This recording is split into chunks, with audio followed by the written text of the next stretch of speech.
Assalamualaikum warahmatullahi wabarakatuh. Halo teman-teman, selamat pagi, selamat berjumpa kembali.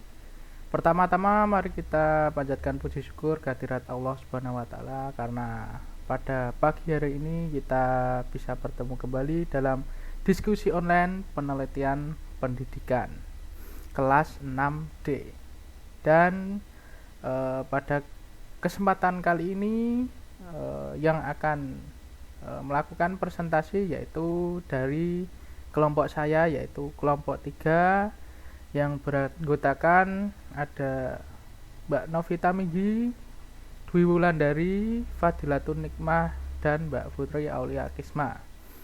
Dan pada kesempatan kali ini kelompok kami akan mempresentasikan yaitu mengenai penelitian survei, di mana pada presentasi kali ini akan dipaparkan oleh anggota dari kelompok saya secara bergantian.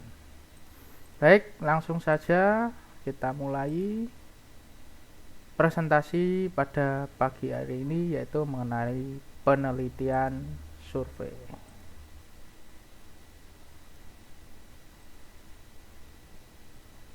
Yang pertama, pengertian metode survei. Silahkan kepada teman saya bisa dijelaskan.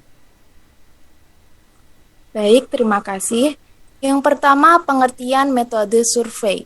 Metode survei ialah metode yang digunakan dalam penelitian yang dilakukan dalam pengamatan langsung terhadap suatu gejala dalam populasi besar atau kecil. Menurut Bambang Prastio, penelitian survei adalah penelitian kuantitatif dengan menggunakan pertanyaan terstruktur atau sistematis yang sama kepada banyak orang untuk kemudian semua jawaban yang diperoleh peneliti dicatat, diolah, dan dianalisis.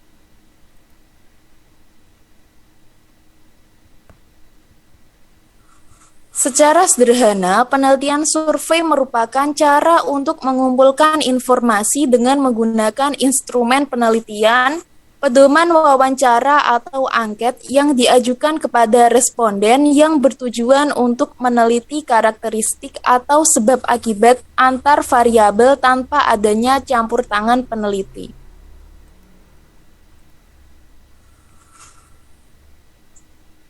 Selanjutnya untuk tujuan penelitian survei.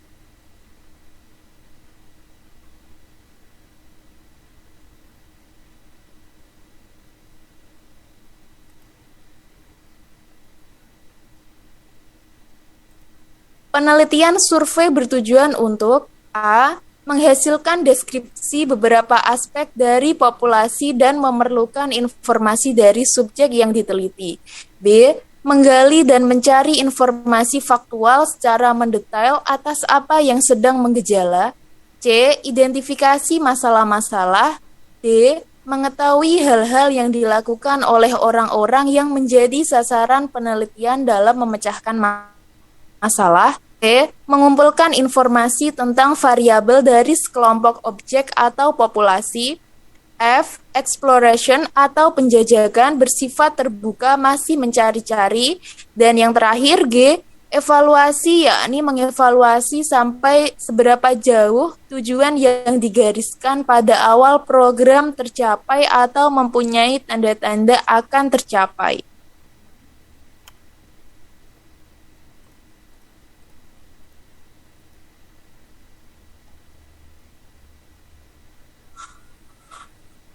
Sedangkan Mas Sri Singaribun mengungkapkan tujuan dari penelitian survei adalah sebagai berikut. A. Penjajakan. B. Deskriptif. C. Penjelasan. D. Evaluasi. E. Prediksi. F. Penelitian operasional. Dan G. Pengembangan indikator-indikator sosial.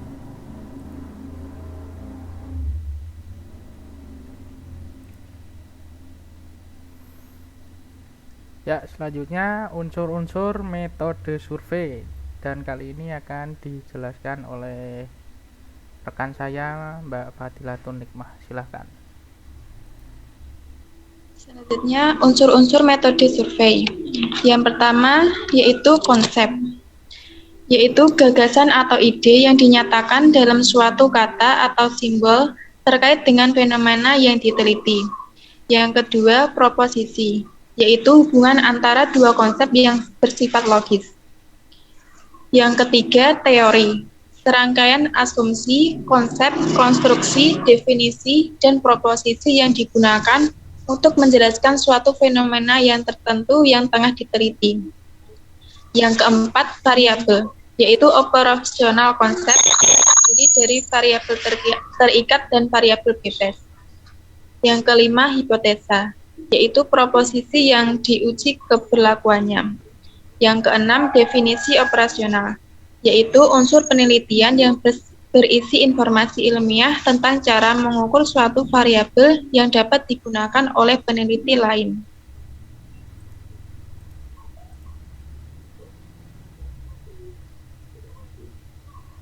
Selanjutnya yaitu karakteristik metode survei.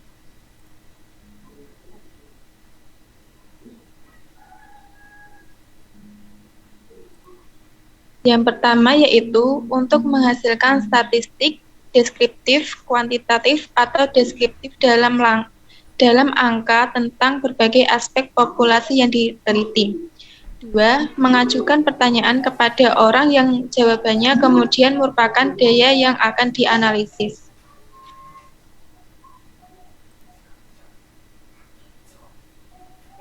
Yang ketiga, informasi dikumpulkan dari sebagian populasi atau sampel, bukan dari seluruh subjek yang menjadi anggota populasi. Ya, ciri-ciri metode survei yaitu 1. Memberikan gambaran terhadap fenomena-fenomena. 2. Menerangkan hubungan atau korelasi. 3. Menguji hipotesis yang diajukan. 4. Memberikan arti atau makna atau implikasi pada suatu masalah yang diteliti. Jadi, penelitian deskripsi mempunyai cakupan yang lebih luas.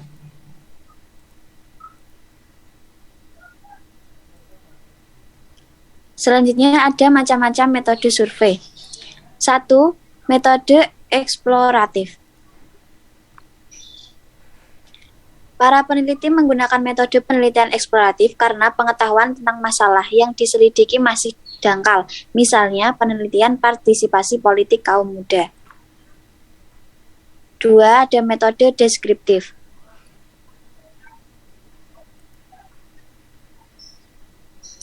Metode ini digunakan untuk mengukur beberapa fenomena sosial yang kemudian dijelaskan secara deskriptif atau naratif.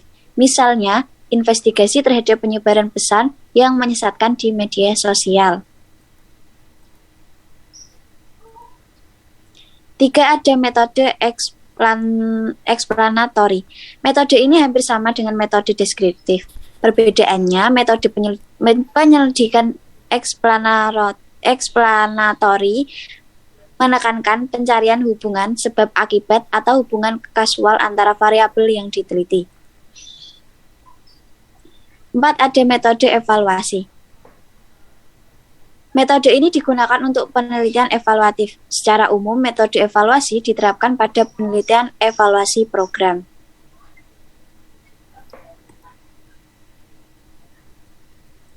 Yang kelima ada metode prediksi. Metode ini digunakan untuk memprediksi tren masa depan dalam fenomena sosial.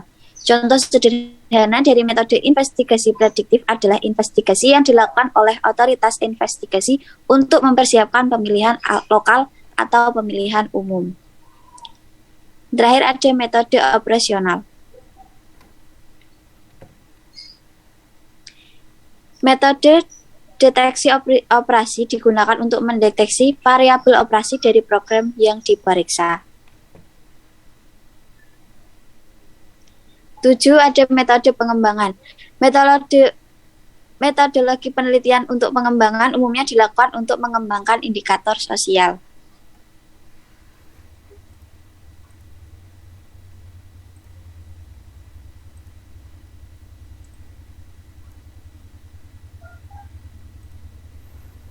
Ya, baik, selanjutnya yaitu sintaks dari penelitian survei.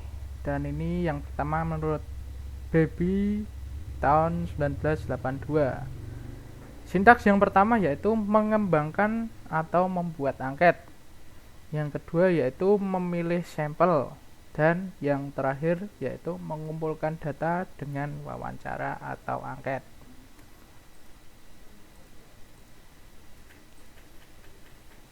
Dan ini ada sintaks penelitian survei yang lain menurut Priya and Parker, di mana sintaks yang pertama yaitu mengidentifikasi fokus kajian dan metode penelitian.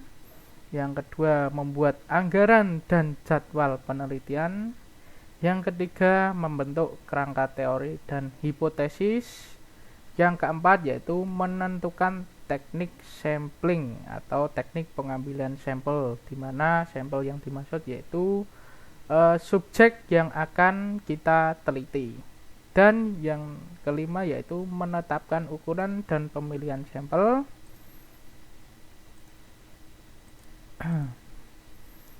Yang keenam ada mendesain instrumen penelitian survei. Ya, instrumen itu merupakan alat dalam meneliti. Kemudian nomor 7 menguji instrumen penelitian survei. Ya, sebelum kita implementasikan, kita terlebih dahulu yaitu diuji instrumen yang akan kita teliti. Yang ke-8 memilih dan melatih pewawancara. Yang ke-9 implementasi penelitian. Yang ke-10 mengumpulkan jawaban angket yang lengkap dan nanti dimasukkan ke dalam komputer. Dan yang terakhir yaitu analisis data dan laporan terakhir, yaitu sintaks dari penelitian survei. Selanjutnya, kelebihan dan kekurangan dari penelitian survei bisa dijelaskan oleh Mbak Putri Aulia Kisma. Silahkan.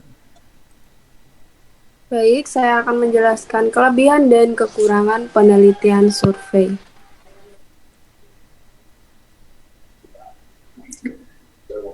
Nasution tahun 2008 dalam bukunya menjelaskan kelebihan dan kekurangan penelitian survei. Adapun kelebihan dalam penelitian survei antara lain, yang pertama, penelitian survei biasanya melibatkan pengambilan sampel dalam jumlah yang besar. Kemudian yang kedua, penelitian survei dapat dilakukan dengan teknik pengumpulan data yang beragam. Yang ketiga, penelitian survei dapat menerima atau menolak teori tertentu. Dan yang keempat, biaya survei relatif murah ditinjau dari banyaknya sampel yang diambil. Kemudian kekurangan dari penelitian survei yaitu yang pertama, penelitian diperoleh data yang tidak dilakukan secara mendalam mengenai pendapat dan perasaan populasi. Yang kedua, pendapat populasi yang disurvei biasanya mengenai soal-soal yang mengandung unsur emosi dan politik yang sewaktu-waktu bisa berubah. Yang terakhir, tidak ada jaminan bahwa angket dijawab oleh seluruh sampel yang diambil.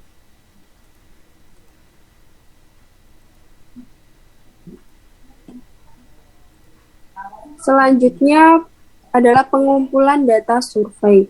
Proses pengumpulan data dilakukan untuk memperoleh informasi yang dibutuhkan dalam rangka mencapai tujuan penelitian.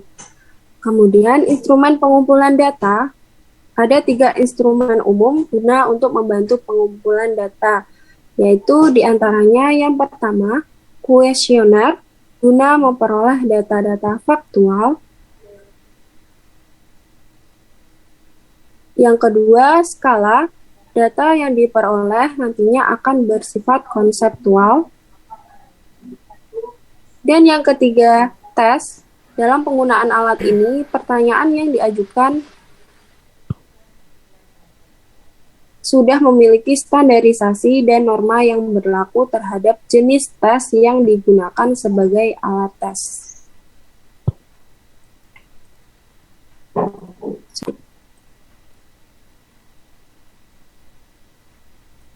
Baik teman-teman, presentasi dari kelompok kami kelompok 3 telah selesai. Apabila teman-teman ada pertanyaan atau masukan, silahkan bisa mengisi di kolom komentar YouTube yang telah disediakan. Dan kami ucapkan terima kasih atas partisipasinya dalam diskusi online hari ini. Semoga apa yang kami sampaikan dapat kalian mengerti dan dapat bermanfaat bagi kita semua. Amin ya rabbal alamin. Dan tak lupa kami memohon maaf sebesar-besarnya apabila ada kesalahan baik yang kita sengaja maupun yang tidak, terutama dalam tutur kata. Akhir kata, wabillahi taufik wal hidayah. Wassalamualaikum warahmatullahi wabarakatuh.